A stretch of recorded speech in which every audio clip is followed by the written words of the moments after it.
Kamusta po mga katrokis at sambayan karerista? Mang Kelos TV po ang muling bumabati sa inyo ng isang magandang araw at meron po tayong pangarerang muli.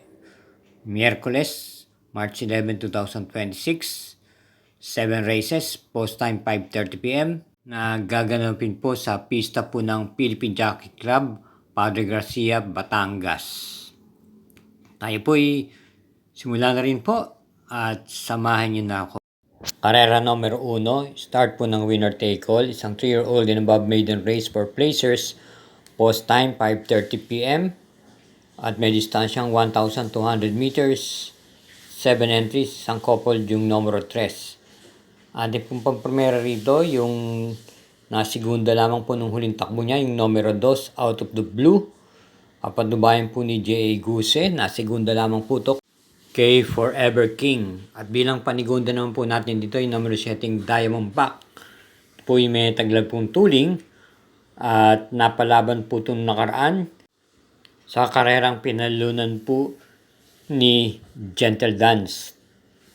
Halos siya po ang nagdala ng marcha ron sa karerang yon at dumating lamang po siya ng 4th pwesto. Kaya muli, para sa karera numero 2, ang pili po natin dito ay pampremera numero 2, Out of the Blue. Panigunda, numero 7, Diamond Back. Karera numero 2, distance 1,200 meters, isang 3-year-old and above maiden race for placers. Start po ng Pick 6, races 2 to 7. At meron lamang po tayong 7 entries dito, isang couple yung numero 2. Pampremera po natin dito yung matagal-tagal na rin po sa maiden, yung numero 4, Rapido, at sisingilin po natin dito, papanubayan po ni JB Hernandez. Ito po yung unang nasilayan sa pista nung buwan po ng October 24, 2025 kung saan nag-barrier run siya, nag-champ po siyang 1 minute and 29 sa kanyang pagkakapanalo. At meron pa po itong isang takbo nung last December 14 na tercera pwesto naman po ito sa isang stakes race na pinalunan po ni Isabel at nasigudong Machine Tools. At nag-tempo siyang 128.6 sa 1,400 meters. Kaya kung atin pong i-recompute para sa distansyang 1,200 meters, posibilidad po na mag-tempo siyang 1 minute and 14 to 1 minute and 15. At pakiwari ko, graduate na po ito dito sa maiden race. Kaya para sa karera numero 2, single, numero 4, Rapido. Karera numero 3, start po ng Peak 5, races 3 to 7, distance 1,200 meters, ang class 4, group 42 to 56 split. At meron po tayo ditong 7 entries. First choice, yung kalok numero 7, Constatic Offer, na muli pong papanubayan ni J.A. Guse. Ito naman po ay parati pong nasa timbangan lately. At konting buenas na rin po ay makakaraos po ito rito. At bilang panigundo po natin dito yung de banderang numero 5 imported horse Sea Rice, papanubayan na po ni RD Raquel at angkop naman po sa kanya ang distansya. Siya na rin po magdadala ng marcha sa unahan at nakatutok po yung numero 7 Constatic Offer.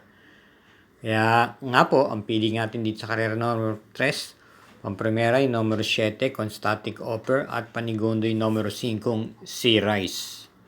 Karera numero 4, start po ng Peak 4, races 4 to 7, distance 1,200 meters, isang class 4, group 42 to 56 split, 7 entries. First choice, yung numero 6, Comptroller, na muli pong renda ni AP Asuncion.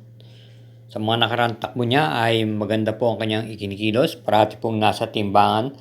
Nung pinakahuli po ay dumating po ito ng segundo pwesto nung last February 22 sa kabayang nanalong high maintenance.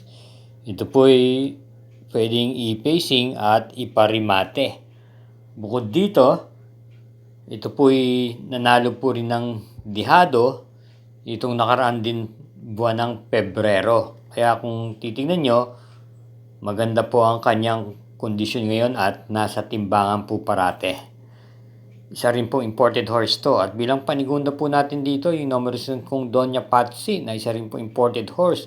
May magandang takbo nung nakaraan January 3. kung saan ito'y dumating po ng tersera pwesto sa nalong kabayang Lilibel at nasigundong coming early matapos makipagsabayan po sa unahan. May taglay na tuling at may tempo siyang 1 minute and 13.2 sa 1,200 meters.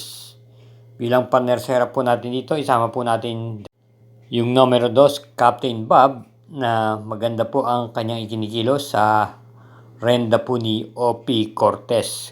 Kaya muli, para sa karera numero 4, pamprimera yung numero 6, Comptroller, panigundo yung numero 5, Doña Patsy, at panersera yung numero 2, Captain Bob. Muli po tayong nagpapaalala na huwag po tayong makakaligta na mag-subscribe, pakishare na rin po at i-hit po natin yung like at notification bell button. Gayun din naman pakifollow na rin po ang Mangkelos TV Facebook page. Salamat po. Karera numero 5, isang class 4, group 42 to 56 split. Distance 1,200 meters. Meron tayong 6 entries. Ating pong pili yung imported horse na numero 1, Bolshevik, na rerenda po ni JB Hernandez. Ito po yung nagbabalik pista. Bagamat matagal-tagal po ang kanyang naging bakasyon, pero ang kinakana po itong grupo ay mas matataas po at mas dekalidad na mga entry. Ito po yung may taglay na tuling at isang imported horse. Kailan lang ay nagbalik pista sa kanyang barrier run itong last February 13. Lulan po si O.P. Cortez at nagtiyempo siyang 1 minute and 13.6 sa 1,200 meters. Marami pa po. Kaya sa tingin ko, pwede po natin lakas loob. Single po tayo dito sa karera numero 5, numero 1, Bolshevik. Karera numero 6, penultimate race. May distansyang 1,200 meters ang class 3, 57 to 70. With 7 entries ang coupled yung numero 1. Halos po imported horses to, maliban lang sa karera numero 5 Black Star. Ating pong pamprimera rito yung imported horse na numero 4 Ellis Star. Ito'y rerenda po ni JMS Torque at may taglay din naman bilis to at pwede rin pong i-pacing. Sa katunayan, ito po'y may maganda rin pong takbo ng kanyang pinamalas ng mga nakaraan, kung saan ito po'y dumating po ito ng segundo pwestong dikit. Natalo lamang po ng kalahating katawan noong last February 1 kay Hole in 1 at may tempo siyang 1 minute and 23 sa distansyang 1,400 meters. At bilang panigundo naman po natin dito yung coupled entries na numero 1 Charge the Castle, isang imported horse na may tuling din po, JPA Gusi naman po. At yung ka-coupled entries niyang Quencio, JA Gusi naman po magdadala. Nakakagaling lang po sa panalo nung last February 15, kung saan tinalo niya po si Justifiably So at Catral. Nagtiyempo naman po siyang 124.4 sa naturang distansyang 1,400 meters.